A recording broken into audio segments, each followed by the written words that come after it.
I will be demonstrating the patient care skill of dependent preventative positioning in a hospital bed and also on a mat for treatment.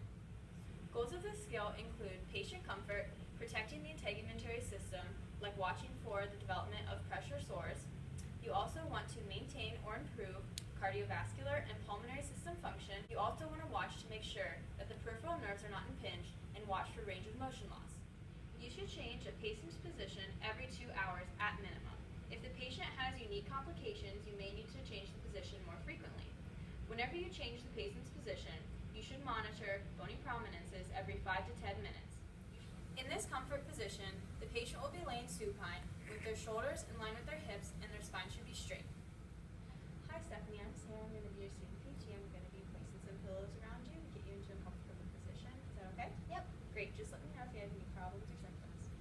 So first, you're going to put a pillow underneath of their head. This gets the patient's neck into a more natural cervical extension position. Next, you can put a pillow underneath of the patient's knees to decrease lumbar lordosis. You don't want to keep the patient in this position for too long because they may lose some extension range of motion in their hips and in their knees. Finally, you can put a pillow longitudinally underneath of their leg to decrease the knee flexion and decrease the pressure on their heels.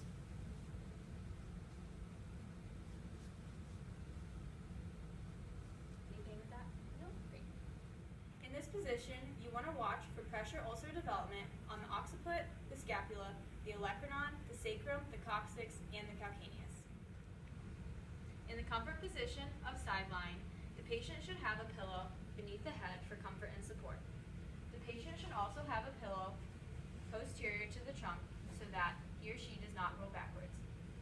In the case where the patient has their trunk rotated anteriorly, the lower upper extremity should be slightly flexed and protracted so as it clears the trunk.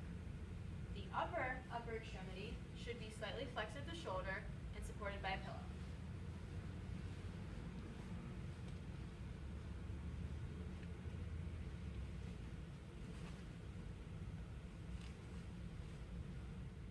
The lower extremity should be relatively extended, while the lower extremity should be flexed at the hip and the knee. Let me know if you have any discomfort. Okay. The lower extremity should be supported by a pillow underneath of the knee so that it's not any amount of adduction. And make sure that the lower extremity is not placed directly on the lower extremity.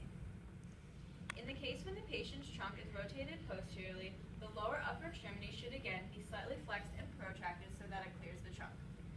The upper extremity should be extended and supported by a pillow for comfort. You good there? Great.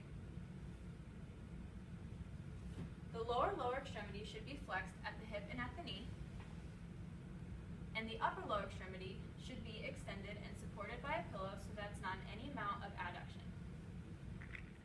In the side lying positions, areas prone to pressure ulcers are going to be the lateral ear, the lateral skull, the lateral humerus, the lateral ilium, the greater trochanter, the lateral condyle of the knee, and the lateral malleolus.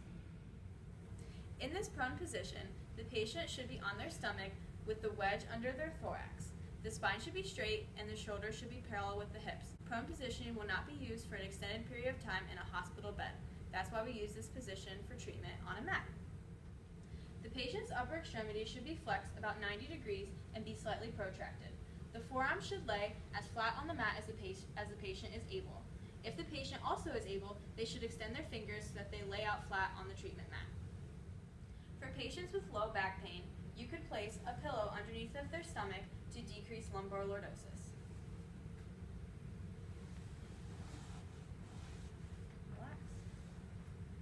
You should also monitor a patient's cervical extension comfort, as the goal of this position is to promote cervical extension strength.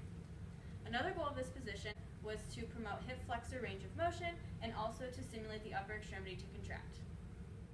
A few safety concerns to consider with prone positioning for treatment is that patients who have recently undergone heart surgery should not use this position as they can't take pressure on their chest.